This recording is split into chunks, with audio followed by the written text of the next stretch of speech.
Hello साथियों, नमस्कार। Welcome my YouTube channel smart education right. तो प्यारे साथियों, प्यारे भाई बहन, कैसे हैं आप सभी लोग। आशा करता हूँ अच्छे होंगे और सीटेट की तैयारी करने में लगे हैं, क्योंकि आपका सीटेट बहुत इम्पोर्टेंट एग्ज़ाम माना जाता है। तो आज हम सीडीपी की क्लास है आपकी, और यहाँ पर आपको साइंस की क्लास मिल रही है और उसका प्रैक्टिस सेट भी मिल रहा है। तो सीडीपी की क्लास जो है आपकी वो 6 नंबर की है। चलते हैं क्वेश्चन की तरफ हम लोग। सबसे पहला क्वेश्चन है आपका, ये रहा। क्वेश्चन है कि स्नेहा का कद बहुत तेजी से बढ़ रहा है। अब देखो, एक लड़की है स्नेहा, उसका कद बहुत तेजी से बढ़ रही है। अब उसके हाथ उसकी लंबी अलमारी के हैंडल तक आसानी से पहुंच सकता है, जिससे वह बहुत आसानी से अलमारी खोल सकती है। स्नेहा का कद के में बदलाव का कहा जाता है। पाड़, वृद्धि, सीखना, अनुकूलन, क्या हो सकता है।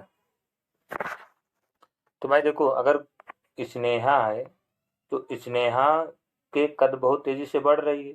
अब उसका हाथ उसकी लंबी अलमारी तक आसानी से पहुंच रहा है, तो बच्चे में क्या हो रहा है, यानी कि उसमें वृद्धि हो रही है। ठीक है, आप सभी लोग कमेंट करके आंसर बताया करिए। ठीक है, कमेंट करेंगे तभी तो मजा आएगी। और वीडियो को लाइक भी करिए, लाइक बहुत कम आते हैं, इससे लगता है कि आप लोग पसंद नहीं कर रहे हैं। देखिए, किसी चीज़ की शुरुआत की जाती है तो धीरे धीरे सब चीज़ें अच्छी हो जाती हैं। तो आप लोग थोड़ा हौसला बढ़ाइए मेरा, ताकि हम और अच्छा आप सभी के लिए कर सकें। अब देखो, जिसको भी कोई समस्या आ रही है आप लोग कमेंट करिए, हम और अच्छा बेहतर बनाएंगे। देखो, वृद्धि का तात्पर्य क्या होता है। वृद्धि से तात्पर्य शारीरिक विकास की प्रक्रिया और समय के साथ किसी जीव के आकार या आयाम में वृद्धि होना होता है। ठीक है, अब स्नेहा के मामले में उसका कद बढ़ रहा है और परिणाम स्वरूप उसका हाथ अब आसानी से उसके अलमारी के हैंडल पर पहुंच रहा है। ठीक, तो इसका राइट आंसर क्या हो जाएगा, वृद्धि। आगे बढ़े नेक्स्ट क्वेश्चन की तरफ। हिंदी इंग्लिश दोनों में है भाई। देखिए, इंग्लिश वाले आप लोग क्वेश्चन पढ़ लिया करिए, हिंदी वाले में मैं बताता हूँ। प्रत्येक बच्चे के विकास की दर गर्भधारण के समय निर्धारित हो जाती है और पर्यावरण इसमें ज्यादा भूमिका नहीं निभाता, यानी और आनुवंशिकता और पर्यावरण की अंतःक्रिया के माध्यम से गतिशील तरीके से उभरती है, या को विकासात्मक प्रतिमान को परख कर सटीक भविष्यवाणी की जा सकती है। ऑप्शन 4 है कि भविष्यवाणी बिल्कुल नहीं की जा सकती, क्योंकि यह यादृच्छिक तरीके से होती है। क्या होगा इसका राइट आंसर। आपके सभी के पास 5 सेकंड का समय है। देखो, प्रत्येक बच्चे की विकास की दर जो होती है वो होती है आनुवंशिकता और पर्यावरण की अंतःक्रिया के माध्यम गतिशील तरीके से उभरती है। राइट आंसर आपका सेकंड नंबर वाला हो जाएगा। अब देखो, आनुवंशिकता यानी आनुवंशिक कारक बच्चों के विकास के आधार पर प्रदान करते हैं, जिसमें शारीरिक विकास हो जाएगा, संज्ञानात्मक विकास हो जाएगा, और यानी कि और देखोगे तो बाल विकास की पूरी तरह गर्भधारण पूरी समय निर्धारित नहीं होता है, ना ही यह पूरी तरह से यादृच्छिक होता है। ठीक, तो इसका राइट आंसर क्या हो जाएगा, आनुवंशिक और पर्यावरण की अंतःक्रिया के माध्यम से गतिशील तरीके से उभरती है। आगे बढ़े। माध्यमिक स्कूल में बच्चों के सामाजिकरण में परिवार की भूमिका अनावश्यक हो जाती है, आरंभिक बचपन की तुलना में कम हो जाती है, और आरंभिक बचपन की तुलना में बढ़ जाती है, या आरंभिक बचपन जितनी रहती है। In middle school the role of family as a, तो बताइए इसका राइट आंसर क्या हो जाएगा। तो देखो, इसका राइट आंसर हो जाएगा आपका फोर्थ वाला, यानी कि आरंभिक या प्रारंभिक बाल्यावस्था में जितनी ही रहती है, ये राइट आंसर हो जाएगा। अब देखो, जब माध्यमिक स्कूलों में वर्षों के दौरान सहकर्मियों और स्कूलों और व्यापक समाज का प्रभाव भी अधिक स्पष्ट हो जाता है। परिवार बच्चे मूल्यों और विश्वासों, व्यवहारों और सामाजिक संबंधों का आकार देने में महत्वपूर्ण भूमिका निभाते हैं। ठीक है, आगे बढ़े नेक्स्ट क्वेश्चन की तरफ।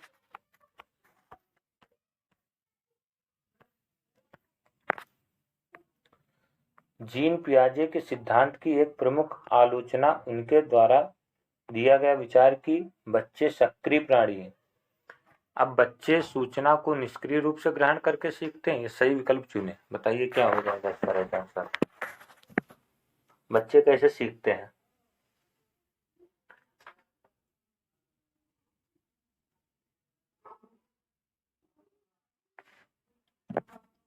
तो देखो इसका राइट आंसर क्या होगा।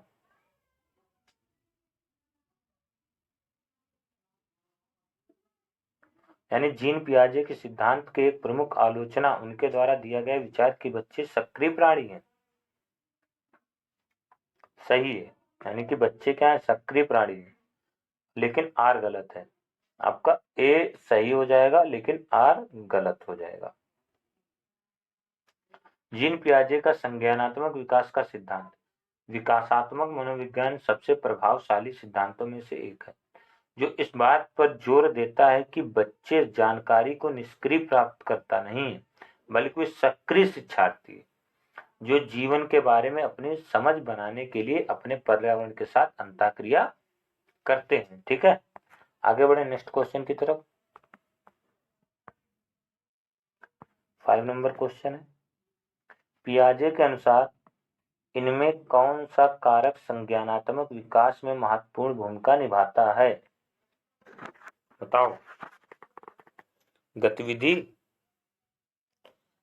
अनुकूलन, भाषा या पुनर्बलन? तो क्या हो जाएगा इसका राइट आंसर? इसका राइट आंसर हो जाएगा गतिविधि। क्या हो जाएगा? गतिविधि हो जाएगा। ठीक है, पियाजे के सिद्धांत केंद्रीय सिद्धांतों में गतिविधि की अवधारणा है। ठीक, आगे बढ़े नेक्स्ट क्वेश्चन की तरफ।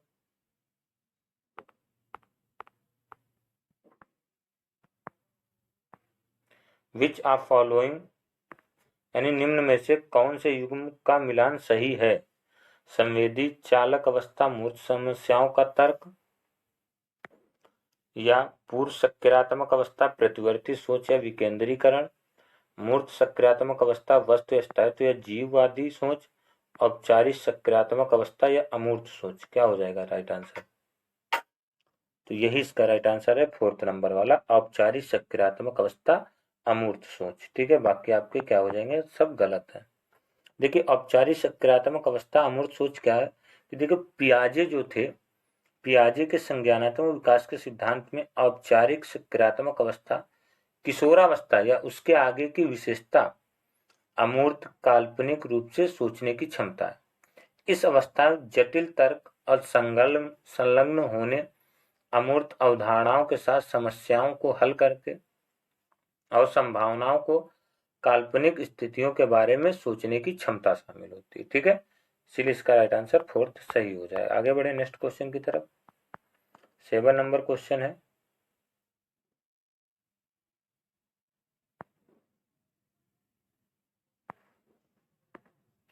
कह रहा एक बच्चा तर्क देता है कि यदि कानून लोगों की जरूरतों को पूरा नहीं कर रहे हैं तो उन्हें आपसी सहमत और लोकतांत्रिक प्रक्रियाओं के माध्यम से बदला जा सकता है। यह बच्चा कोहल वर्ग के नैतिक विकास में कौन सी अवस्था में आता है? उत्तर पारंपरिक नैतिक, पूर्व पारंपरिक नैतिकता, विषम नैतिकता, श्वेता नैतिकता? क्या हो जाएगा? तो इसमें देखो कि कोहल वर्ग के यानी कि कितने वो दिए थे, तो इसका राइट आंसर क्या हो जाएगा? तो इसका राइट आंसर हो जाएगा आपका ए वाला सही हो जाएगा, उत्तर पारंपरिक नैतिकता। ठीक है, आगे बढ़े नेक्स्ट क्वेश्चन की तरफ। लेव वाइगोस्की के अनुसार अर्थपूर्ण सीखने के लिए शिक्षकों को बच्चों को पाठ प्रदान करना चाहिए, का अनुकूलन सुनिश्चित करना चाहिए, को इनाम देना चाहिए, को सजा देनी चाहिए? तो क्या हो जाएगा? इन लेव Vygotsky a theory teachers should to enable the child to learn, क्या हो जाएगा? तो इसको क्या हो जाएगा, ऑप्शन नंबर ए वाला सही हो जाएगा, यानी कि को पाठ प्रदान करना चाहिए। अब देखो पाठ से तात्पर्य एक अधिक ज्ञानी व्यक्ति जैसे शिक्षक द्वारा प्रदान किए गए समर्थन और मार्गदर्शन से, जो एक शिक्षार्थी को उसके संज्ञानात्मक कौशल और समझ को विकसित करने में मदद करता है। ठीक है। अब इसमें क्या होता है, शिक्षक बच्चे को समीपस्थ विकास के क्षेत्र में सहायता करता है। यानी कि शिक्षक जो होता है,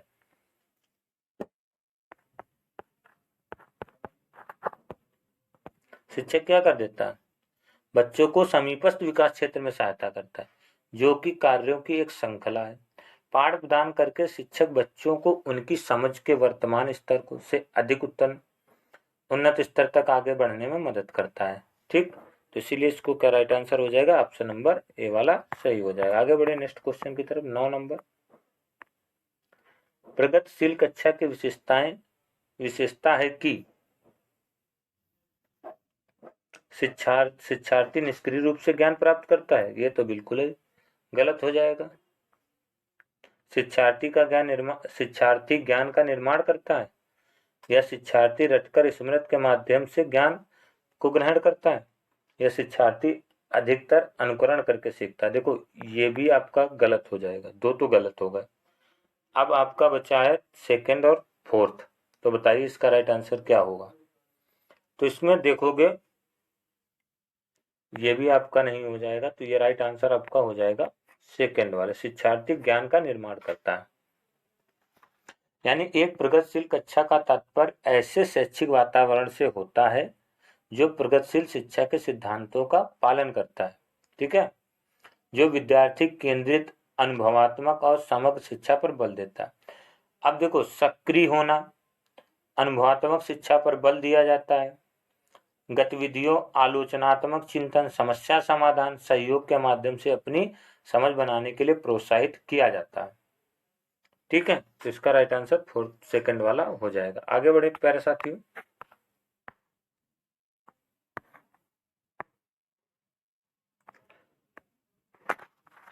क्वेश्चन है कि शिक्षकों को बच्चों की बुद्धिलब्ध IQ मापने के लिए बुद्धिलब्ध की मानकीकृत परीक्षाओं का इस्तेमाल करना चाहिए। बुद्धिलब्ध को मापने वाली मानकीकृत परीक्षाएं बुद्धि की सटीकता से भविष्यवाणी कर सकती हैं। सही विकल्प चुने। ए और आर दोनों सही हैं, और आर सही है, व्याख्या करता है एक ही। तो क्या हो जाएगा राइट आंसर।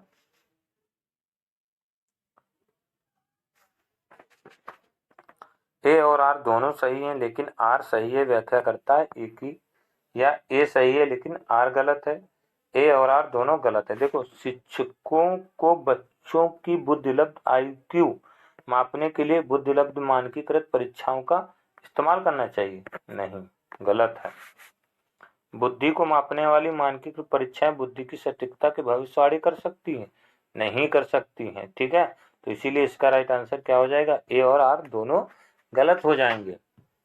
यानी शिक्षकों को बच्चों की बुद्धिलब्ध IQ मापने की बुद्धिलब्ध मानकीकृत परीक्षाओं का इस्तेमाल करना चाहिए, यह अभिकथन सही नहीं है। जबकि मानकीकृत आयु परीक्षाओं को संज्ञानात्मक क्षमता व आकलन करने का उपयोग किए जाते हैं। बच्चों की बुद्धि एकमात्र उपाय की रूप से उनका उपयोग सीमित और तो बुद्धि बहुयामी गुण है। बुद्धि कैसा गुण है, बहुयामी गुण है। ठीक है, आगे बढ़ते हैं नेक्स्ट क्वेश्चन की तरफ। क्वेश्चन है कि जिन व्यक्तियों में लय, ताल, स्वर, मधुर की प्रति संवेदनशीलता होती है, उनमें कौन सी बुद्धि अधिक मात्रा में होती है? संगीतमय बुद्धि, शारीरिक गति संवेदनात्मक बुद्धि, अंतराव्यक्त बुद्धि, या भाषाई बुद्धि? तो सभी को पता हो जाएगा इसका राइट आंसर क्या है। भाई जहां पर आ जाए तो सिंपल सी बात है, आंख मीच के लगा तो संगीतमय बुद्धि हो जाएगा। ये सही है। आगे बढ़े नेक्स्ट क्वेश्चन की तरफ।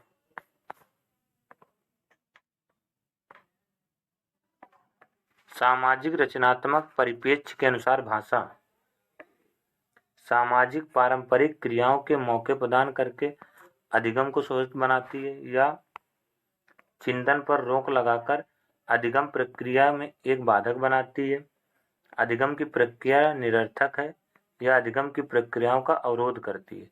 तो राइट आंसर क्या हो जाएगा। तो इसका राइट आंसर क्या हो जाएगा, देखोगे तो इसका right answer option number A वाला हो जाएगा। क्योंकि देखो सामाजिक रचनात्मक परिप्रेक्ष्य जो किसका है, लेव वाइगोस्की का। किसका है, लेव वाइगोस्की जैसे विद्वानों द्वारा विकसित अधिगम का एक सिद्धांत है। इसमें भाषा संज्ञानात्मक विकास और अधिगम के महत्वपूर्ण भूमिका निभाती है। ठीक है,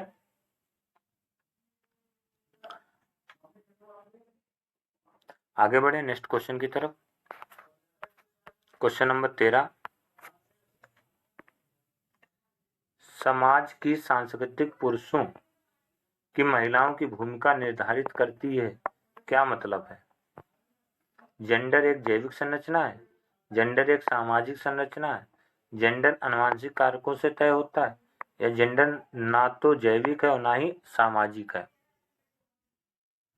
तो क्या हो जाएगा भाई, देखो जहां पर अगर बात की जाए सांस्कृतिक पुरुषों और महिलाओं की भूमिका निर्धारित करती है, तो इसका मतलब क्या होता है, जेंडर एक सामाजिक रचना है। मतलब जेंडर यानी कि कौन मेल है कौन फीमेल है, ये किसके द्वारा रचित किया गया है, ये आपका समाज के द्वारा ही रचित किया गया है। ठीक है, यानी कि रचना है। जेंडर का तात्पर्य उन भूमिकाओं से, व्यवहारों या गतिविधियों के अपेक्षाओं से है जिसे समाज पुरुषों और महिलाओं के लिए उपयुक्त माना जाता है। समझ गए। तो ये एक कैसी संरचना है, यानी कि सामाजिक संरचना है। समझ गए, आपका नंबर बी वाला सही हो जाएगा। अब देखो किसी समाज में सांस्कृतिक जेंडर भूमिका विकास अत्यधिक प्रभावशाली होती है, क्योंकि जेंडर भूमिका मुख्य रूप से केवल जैविक कारकों के अलावा सामाजिक मानदंडों पर होती है। आगे बढ़े नेक्स्ट क्वेश्चन की तरफ। 14 नंबर क्वेश्चन है, आकलन सीखने को सुनिश्चित करने के लिए तनाव और तनाव उत्पन्न करने के लिए करना चाहिए, या से सीखने सिखाने की प्रक्रिया को बेहतर बनाने में मदद मिलती है, या बच्चों के नामीकरण और उन्हें वर्गीकृत करने के लिए एक अच्छी रणनीति है, या बच्चों को प्रतित्व की भावनाओं को सक्रिय रूप से बढ़ावा देना चाहिए। क्या हो जाएगा इसका राइट आंसर।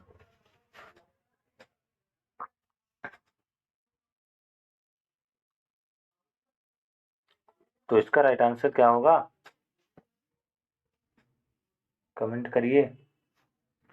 सबसे सिंपल सी बात है, आपका सेकंड नंबर से सीखने और सिखाने की प्रक्रिया को बेहतर बनाने में मदद मिलनी चाहिए। ठीक है, अब देखो इसमें प्राथमिक लक्ष्य सीखने सिखाने शिक्षण अधिगम की प्रक्रिया का समर्थन करना और उन्हें प्रोत्साहित करना है। आगे बढ़े नेक्स्ट क्वेश्चन की तरफ।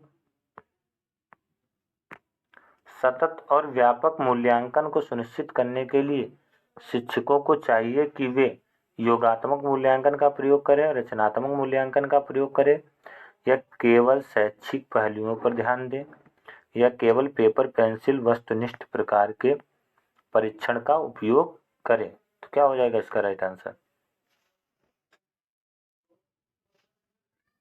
तो इसमें देखो सतत और व्यापक मूल्यांकन की बात कर रहा है, तो इसका राइट आंसर यानी कि रचनात्मक मूल्यांकन का प्रयोग करें। इसको क्या बोलते हैं, यानी कि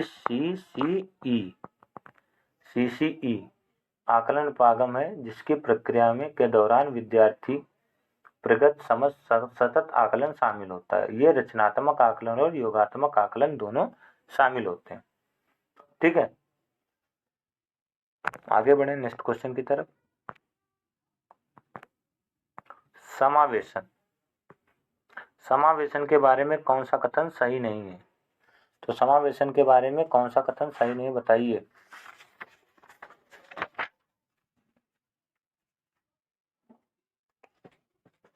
देखो यह समावेशन व अपवर्जन से परस्पर जुड़ी प्रक्रियाओं के रूप में देखता है। समावेशन केवल एक खास वर्ग व्यक्ति जो दिव्यांग है उनकी जरूरतों और अनुरूप पाठ्यचर्या के अनुकूलन पर केंद्रित है। समावेशन से सभी विद्यार्थियों को लाभ मिलता है। इस प्रक्रिया में स्कूल सभी विद्यार्थियों को विशिष्ट व्यक्तिगत रूप देखते हैं। क्या हो जाएगा इसका राइट आंसर। तो इसका राइट आंसर हो जाएगा ऑप्शन नंबर बी वाला। समावेशन केवल एक खास वर्ग और व्यक्ति जो दिव्यांग है उनकी जरूरतों के अनुरूप पाठचर्या अनुकूलन को केंद्रित है, ये राइट आंसर होने वाला है। ठीक है, आगे बढ़े नेक्स्ट क्वेश्चन की तरफ। 17 नंबर, विविध विद्यार्थियों की कक्षाओं में शिक्षकों और स्वतंत्रता देनी चाहिए कि पाठचर्या और आकलन प्रणाली को लचीला बनाना चाहिए। बच्चे बेहतर सीखते हैं जब वह प्रभुत्व लेते हैं और उनके सीखने की जरूरतों में समायोजन होता है। क्या होगा राइट आंसर, बताओ। तो इसका राइट आंसर यानी कि ए और आर दोनों सही हैं और आर सही व्याख्या करता है ए की। यानी कि अगर विविध विद्यार्थियों की कक्षा में शिक्षकों को यथोचित स्वतंत्रता देनी चाहिए कि और पाठचर्या और आकलन प्रणाली में लचीला बनाना चाहिए। ठीक है, क्या बनाना चाहिए, लचीला, सही है। बच्चों को बेहतर सीखते हैं जब वह प्रभुत्व लेते हैं, उनके सीखने की जरूरतों को समायोजन होता है, ये भी सही है। तो इसीलिए ये राइट आंसर आपका हो जाएगा। आगे बढ़ते हैं नेक्स्ट क्वेश्चन की तरफ। कौन सा उदाहरण सहायकी तकनीक का इस्तेमाल करते हुए विद्यार्थियों को गतिशील यानी कि गतिशीलता में मदद करेगी? छड़ी, ब्रेल प्रणाली, श्रवण में मदद करने का उपकरण या आवर्धक लेंस? तो इसमें कौन सा हो जाएगा, यानी कि कौन सा उदाहरण सहायक तकनीक इस्तेमाल में विद्यार्थियों की गतिशीलता में मदद करेगी? तो इसका राइट आंसर हो जाएगा आपका छड़ी। ठीक है, ए वाला सही हो जाएगा।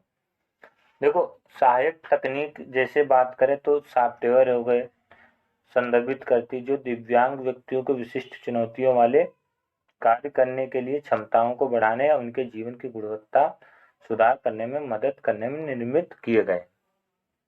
अब छड़ी, चलने की छड़ी जो बेंत के रूप में जाना जाता है। ऐसे उपकरण जो गतिशीलता चुनौती वाले व्यक्तियों को सहायक और स्थिरता प्रदान करते हैं। ठीक है, आगे बढ़े नेक्स्ट क्वेश्चन की तरफ।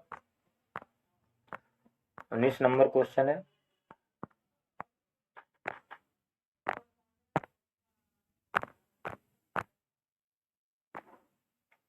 निम्न में कौन सी प्रणाली विद्यार्थियों जिन्हें दृष्टिबाधिता के लिए प्रभावी नहीं है?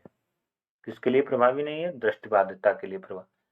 ये चीज बहुत ध्यान देना है, क्योंकि देखो हम लोग जल्दी जल्दी क्वेश्चन पढ़ जाते हैं, नहीं शब्द को ध्यान नहीं रख पाओगे तो काम नहीं बनेगा, क्योंकि नहीं ही में सही ढूंढना है।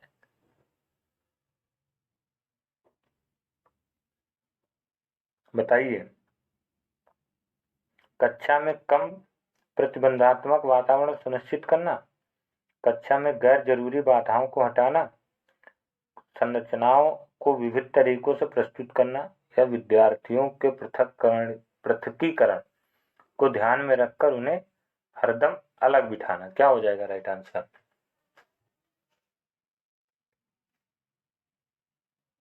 भाई देखो, कक्षा में क्रम प्रतिबंधात्मक वातावरण सुनिश्चित करना सही है, कक्षा में गैर जरूरी बाधाओं को हटाना ये भी ठीक है, संरचनाओं और विविधता तरीकों से प्रस्तुत करना ठीक, विद्यार्थियों को पृथकीकरण को ध्यान में रखकर उन्हें हरदम अलग बिठाना नहीं। भाई कोई विद्यार्थी सबको अलग थोड़ी ना बिठाया जा सकता है।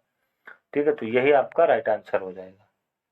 भाई कक्षा में कम प्रतिबंधन वातावरण सुनिश्चित करना, ठीक है, तो यही राइट आंसर आपका फोर्थ वाला सही है, यानी कि प्रभावी नहीं है तो यही प्रभावी नहीं है।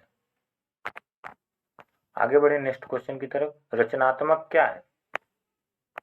कुछ ऐसा बनाने या खोजने की क्षमता जो मौलिक हो, बिना बोर हुए किसी कार्य के बारे में बार बार करने की क्षमता, अंकों के अनुक्रमों को याद रखने की क्षमता, अब सारी सोच करने की क्षमता।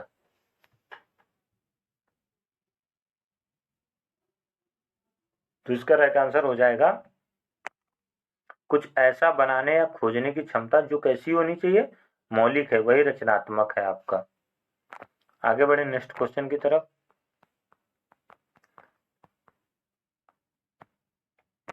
क्वेश्चन है कि शिक्षकों को बच्चों को चर्चा के संवाद करने बहुत मौके देने चाहिए। अच्छा ठीक है, दे दिया। अर्थपूर्ण अधिगम की प्रक्रिया में दूसरे से अंतःक्रिया करना शामिल है। सही विकल्प चुनना है। भाई देखो, शिक्षकों को बच्चों को चर्चा में संवाद करने के बहुत अधिक मौके देने चाहिए, बिल्कुल सही है, ये सही हो जाएगा। और अर्थपूर्ण अधिगम की प्रक्रिया में दूसरों से अंतःक्रिया करना शामिल है, ये भी सही है। तो ए और दोनों सही हैं, और आर जो व्याख्या करता है वो एक ही सही कर रहा है। तो आपका राइट आंसर ए नंबर वाला सही हो जाएगा। आगे बढ़े नेक्स्ट क्वेश्चन की तरफ।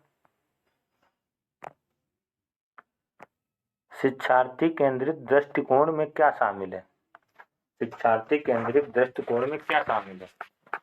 वे विधियां जहां सीखने में शिक्षार्थियों की स्वयं की पहल और प्रयास शामिल होते हैं, या शिक्षार्थियों के लिए शिक्षकों द्वारा निष्कर्षण निकालना, पारंपरिक व्याख्यान विधियां, वे तरीके जिनमें पाठ्यपुस्तकें सीखने का केंद्र होती है।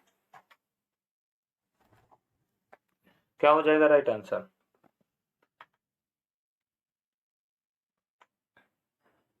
तो इसका राइट आंसर हो जाएगा वे विधियां जहां सीखने में शिक्षार्थियों के स्वयं की पहल प्रयास शामिल होता है। देखो, जहां पर बच्चा अगर स्वयं से सीखने का कार्य कर रहा है, समझ लो वही आपका राइट आंसर है। ठीक है, आगे बढ़े नेक्स्ट क्वेश्चन की तरफ। 23 देखेंगे।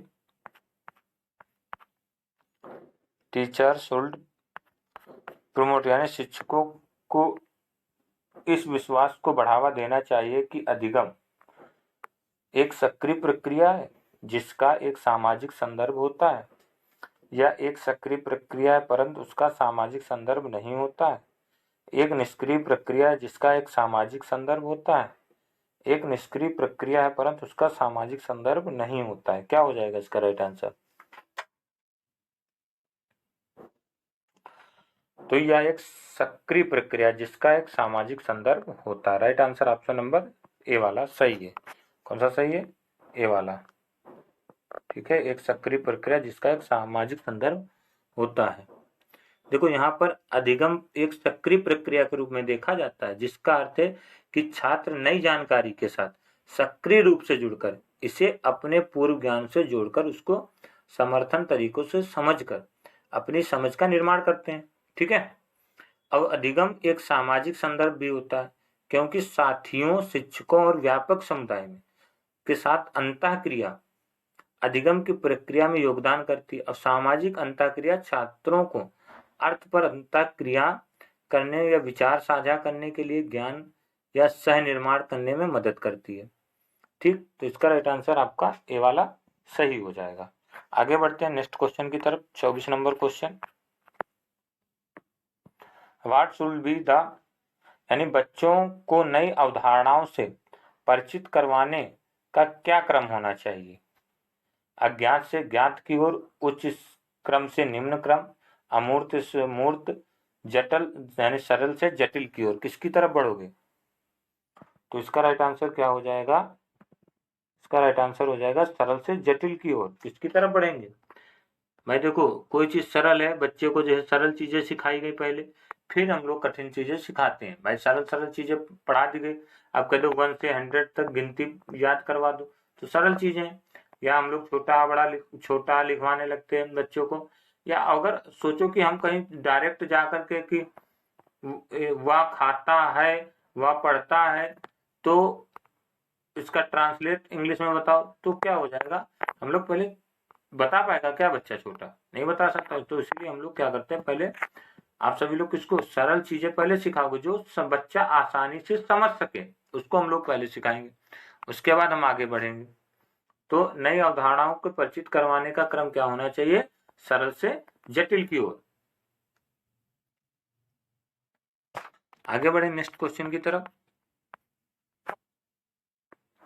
क्वेश्चन है, समकालीन शिक्षा की नीतियां जैसे नई शिक्षा नीति 2020 का प्रस्ताव की सीखना होना चाहिए स्मरणाधित, पाठ्यपुस्तक केंद्रित, अनुभवात्मक या परीक्षात्मक। तो इसका राइट आंसर क्या हो जाएगा? तो इसका राइट आंसर हो जाएगा अनुभवात्मक। क्या हो जाएगा? अनुभवात्मक हो जाएगा। यानी कि अनुभव करके। अनुभवात्मक अधिगम एक दृष्टिकोण है जो छात्रों को व्यवहारिक अनुभवों, व्यवहारिक गतिविधियों और वास्तविक दुनिया के अनुप्रयोग के माध्यम से अधिगम की प्रक्रिया में सक्रिय रूप से जुड़ने के लिए प्रोत्साहित करता है। ठीक है, समझ गए? आगे बढ़ते हैं नेक्स्ट क्वेश्चन की तरफ।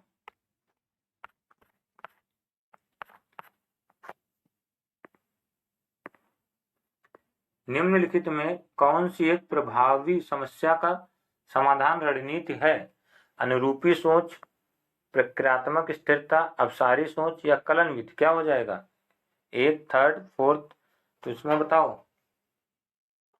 तो इसमें देखोगे आपका फर्स्ट वाला यानी कि अनुरूपी सोच और आपका फोर्थ वाला कलन विधि। ठीक है, फर्स्ट सही है और फोर्थ सही है, तो इसका राइट आंसर हो जाएगा सेकंड नंबर। आगे बढ़े नेक्स्ट क्वेश्चन की तरफ।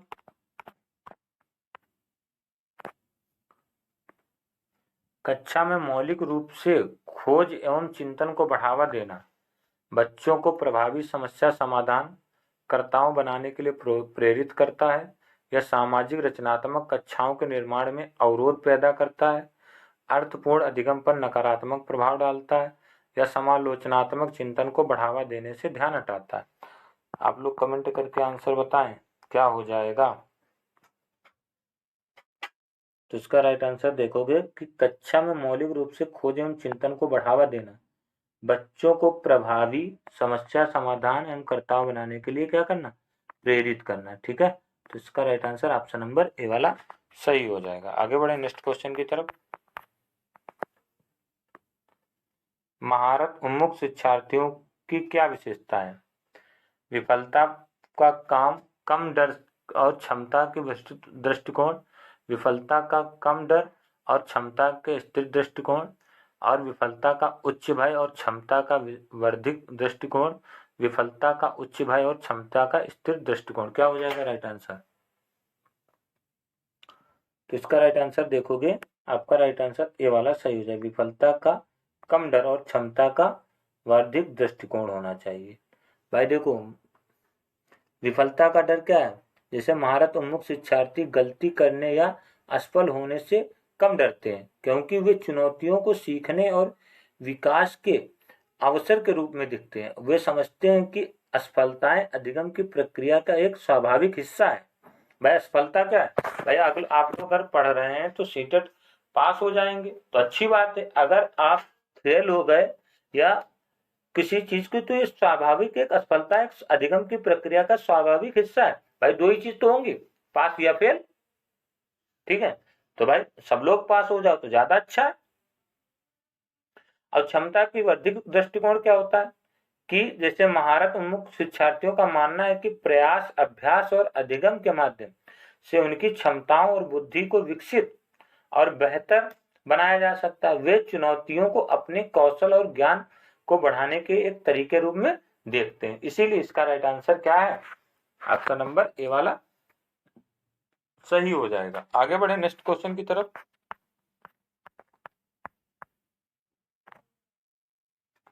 क्वेश्चन है कि शिक्षक बच्चों को आंतरिक रूप से अभिप्रेरित शिक्षार्थी बनने के लिए कैसे प्रोत्साहित कर सकते हैं? पुरस्कार देकर, सजा देकर, निष्क्रिय अनुकरण को प्रोत्साहित करके, सीखने की खुशी पैदा करके। तो यही राइट आंसर हो जाएगा। यानी कि आप अगर बच्चों को सीखने की खुशी पैदा करेंगे तो बच्चा बहुत जल्दी सीखेगा, प्रोत्साहित हो जाएगा। अधिगम का आनंददायक वातावरण, यानी कि ये क्या है? जिसे कहानी कथन और मल्टीमीडिया को शामिल करें जो अधिगम को आनंददायक और आकर्षक बनाते हैं। सार्थक और प्रासंगिक विषय वस्तु प्रदान करें, चुनौती की और जिज्ञासा दे, अन्वेषण और प्रोत्साहित करें, सृजनात्मक और पुष्टि प्रदान करें। ठीक है, तो इसीलिए राइट आंसर इसका फोर्थ वाला हो जाएगा। आगे बढ़े नेक्स्ट क्वेश्चन की तरफ। सेशन का लास्ट क्वेश्चन होगा ये। टीचर शुड कर्म, यानी कि अगर इसमें बात की जाए तो कह रहा है कि शिक्षकों को छात्रों को अपने विश्वास के अवगत कराना चाहिए कि क्षमता कैसी हो। तो इसका राइट आंसर क्या हो जाएगा? आपका थर्ड वाला सही हो जाएगा। कौन सा सही हो जाएगा? थर्ड वाला हो जाएगा। क्वेश्चन है कि